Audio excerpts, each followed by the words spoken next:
অনুষ্ঠানকে বিশ্ব দরবারে আপনাদের স্ব কর্মের মাধ্যমে পৌঁছে দিচ্ছেন।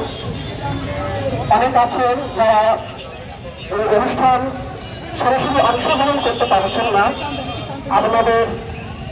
আপনাদের জন্য তারা ঘরে বসে এই অনুষ্ঠানটাকে উপভোগ করছেন। আমরা আমি একটু বাইরে ছিলাম তো অক্লান্ত পরিশ্রমের মাধ্যমে আমাদের এই অনুষ্ঠানটাকে সাফল্যমণ্ডিত করছেন। হরে কৃষ্ণ।